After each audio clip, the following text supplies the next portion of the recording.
I think most of those online will be aware that in terms of the scale of forced displacement, it's really at an unprecedented high. We have more than 100 million people forcibly displaced around the world. It's a combination of things. I mean, I think it's really important to go back and understand what is driving the scale of forced displacement at the moment. It's a combination of long-running crises or recurring crises, whether it's in Somalia or in Myanmar or even now Syria, which has been, that crisis has been running now for 12 years. But it's also then obviously the new crises in places like Ukraine, and recurring crises like Afghanistan, for example. And what you see is, in fact, that you have 5 or 6 big crises that account for around 75% of refugee movements globally. So essentially, if the political attention and investment to resolving just 2 or 3 of those big crises, if that was possible, you would see a change. You would see a sea change. You'd see the numbers of refugees starting to reduce. You would see people starting to be able to go back home. Now, that's not happening. And I think one of the real features of that landscape today is that we see relatively few refugees being able to go home every year. I think last year it was just a few 100,000. So that combination of kind of new recurring crises, the impact of climate, which is very much now an additional driver of refugee movements.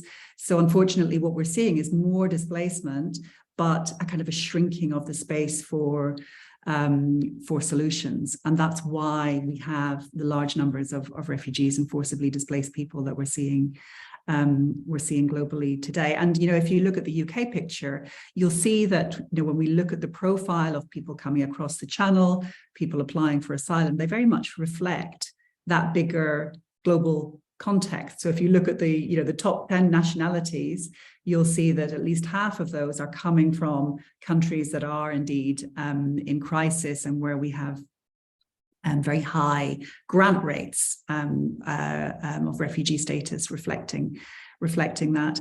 There's a bit of a myth that the world's refugees are all on their way to the UK. I think most of those on this call will realize that that's, of course, absolutely not the case. So of the 103 million that I talked about, half of those are within their own countries. They're within their internally displaced people within their own borders.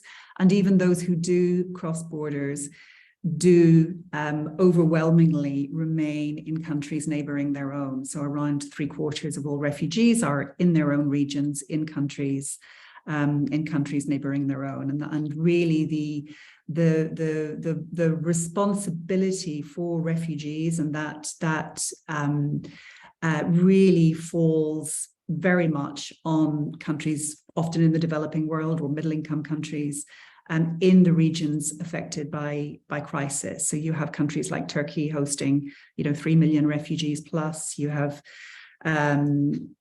Pakistan, hosting Afghans for decades. I think around 2 million Afghans at the moment. So again, when you look at the numbers coming to Europe, the numbers coming to the UK, really very small when you look at that bigger global picture. What are we seeing at the moment? Unfortunately, like all of us, the cost of living crisis is affecting refugees, but more dramatically, I would say, than for other populations. So what we're seeing at the moment is growing poverty, growing food insecurity. We see the World Food Programme having to cut food assistance. The impact of the war in Ukraine has impacted the costs of impacted supply chains and so on. So we are seeing when people are in such a desperate situation, we are beginning to see that is having a destabilizing effect. You will see more people on the move as a result. And that's why we really, as UNHCR, we really call on governments to, sustain their investment in those refugee hosting countries, support people where they are, so they're not forced into these very precarious situations that force them to move onwards. At the same time as investing in those big hosting countries, of course, and you'll have seen this, what we're saying to other governments, European governments, the UK, is of course, you have to maintain access to asylum. You have to keep your doors open for refugees who are fleeing. And that's part of, our global responsibility. It's part of the international framework for responding to refugee crises, that principle of global responsibility